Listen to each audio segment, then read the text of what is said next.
With this presentation being over biofuels, I decided to focus on one that I would be interesting to talk about, and that is biodiesel.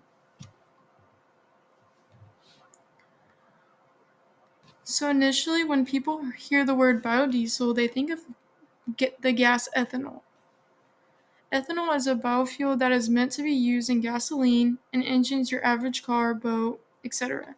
But on the other hand, biodiesel is used as a replacement fuel for diesel engines, which include cars, trucks, and bigger engines like ferries.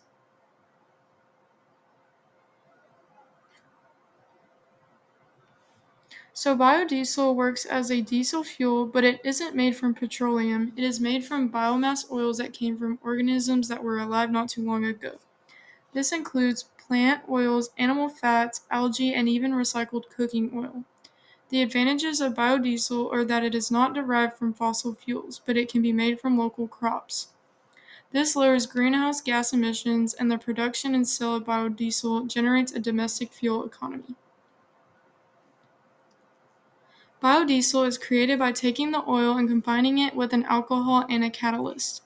After the transesterification reaction takes place, you end up with a diesel fuel substitute.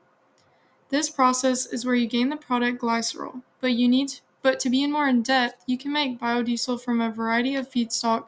Most is made from waste vegetable oil gathered from kitchens, and you can also extract the oils yourself with an oilseed press. To make biodiesel, you have to remove the impurities from the fat or oil and change its viscosity. Viscosity just means it's changing the fluid's resistance to flow. This is so that it can be burned in a normal diesel engine without mucking the fuel lines. You can do this through transesterification. So what is transesterification? So in simple terms, it's just a combination of oil, alcohol, and a catalyst. Transesterification is the biodiesel making process and simply a reaction of the vegetable oil and alcohol using a catalyst to speed the reaction. So you need to combine a certain amount of alcohol and catalyst mixture with your feedstock and then heat and agitate for a short period of time. This will result in a layer of biodiesel and a layer of glycerin. Remove the glycerin by draining it off the bottom, then use a wash process to remove the contaminants. You also want to make sure your feedstock is suitable for making a quality biodiesel. This is just some of the process, but you can see the basic idea of how it's made.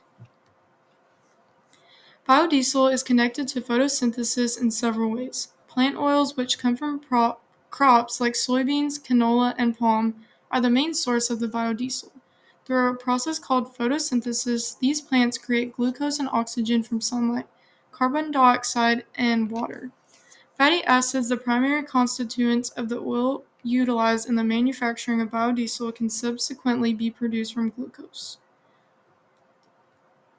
It can also be through respiration and fermentation as well, when energy is released when biodiesel is burnt for fuel, and plants can absorb the carbon dioxide it produces. This creates a closed carbon cycle and indicates that the carbon the plants that make biodiesel absorb throughout their growth balance the carbon emitted when it is burned. According to the IEA Bioenergy, biodiesel production capacity stands at 2.1 billion gallons per year. This compared to other biofuels like ethanol at 17.8 billion gallons per year and renewable diesel at 3.9. The main investment now is more focused on renewable diesel, of which the production capacity in the U.S. has significantly increased in the past few years, surpassing the biofuel production.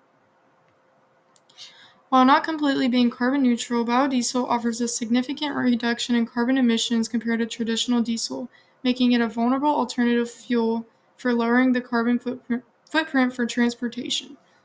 Biodiesel can be used in many diesel-powered vehicles. It is biodegradable and non-toxic. Biodiesel is a fantastic way of reducing your carbon footprint as it only releases the carbon dioxide that the plants absorbed while growing. Therefore, it has no negative impact. Partnerships with environmental organizations, workshops, and educational campaigns have all been used to spread the word about the usage of biodiesel. These programs seek to increase the public knowledge of the advantages of biodiesel, including its ability to cut greenhouse gas emissions. So with all of this included, My suggestion for the next actions to improve biofuels would be communication initiatives by focusing on particular groups that are more inclined to use biodiesel, like nearby farmers and eco-aware consumers. And here are my sources.